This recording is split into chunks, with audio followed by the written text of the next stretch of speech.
আজকাল সোশ্যাল মিডিয়াতে সবসময় দেখা যায় যে রিয়েলিটিটা লুকোনোর চেষ্টা একটা সবার মধ্যে, এই প্রবণতাটা সবাই নিজেকে সোশ্যাল মিডিয়ায় দেখায় যে আমি খুব সুন্দর, আমি হ্যাপি, আমি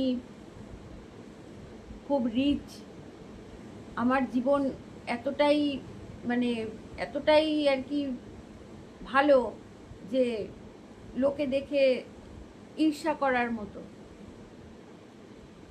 মানে নিজেকে খুব প্রতিষ্ঠিত এরকমটা একটা দেখানোর চেষ্টা সোশ্যাল মিডিয়ার ম্যাক্সিমাম লোকের।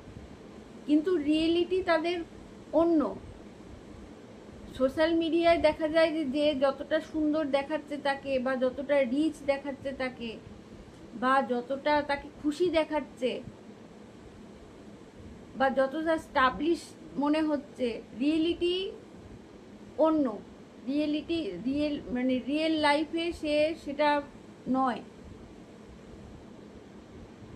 আর কিছু লোক আছে কিছু সোশ্যাল মিডিয়ার পোস্ট দেখে নিজেরা ডিপ্রেশনে চলে যায় যে ও অত খুশি আছে, ও অত হ্যাপি, আমি কেন হ্যাপি নই, ও এত সুন্দর, আমি কেন সুন্দর নই, এরকম একটা ডিপ্রেশন কাজ করে অনেকের মধ্যে। কিন্তু সোশ্যাল মিডিয়ার পোস্ট দেখে, সোশ্যাল মিডিয়ার বা সোশ্যাল মিডিয়ার জীবন দেখে, অন ক্যামেরার জীবন দেখে কারোর সম্বন্ধে কোনো ডিসিশন নেওয়া উচিত না। সোশ্যাল মিডিয়ায় লোকে কি করে, ম্যাক্সিমাম লোক একটা ফটো যদি পোস্ট করে তাহলে নিজের সবচেয়ে সেরা ফটোটা নেয়, সেটা তো আবার ফিল্টার লাগায়, ফিল্টার লাগিয়ে তারপরে পোস্ট করে। এমনই না যে একটা ফটো নিল ব্যাস পোস্ট করে দিল। তাহলে একটা ফটো পোস্ট করার ক্ষেত্রে যেখানে মানুষ এরকম রিয়েলিটিটা মানে গোপন করে যায়, সেখানে ভাবো তার জীবন জীবিকা সম্পর্কে কতটা সে রিয়েল দেখায়, সেটা সত্যি সন্দেহজনক বিষয়। এই জন্য সোশ্যাল মিডিয়ার পোস্ট দেখে কারুর সম্পর্কে কোনো ডিসিশন নেওয়া উচিতই না।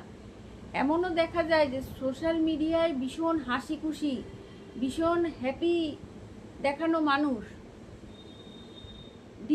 মানে এতটাই নিজের জীবনে এতটাই অখুশি, এতটাই ডিপ্রেশনে ভোগে যে তাকে সুইসাইড করতে দেখা যায়। তাহলেই তাহলেই বুঝে দেখো যে সোশ্যাল মিডিয়ায় যেটা দেখানো হয় অন ক্যামেরা, সেটা ম্যাক্সিমাম ক্ষেত্রে সত্যি নয়।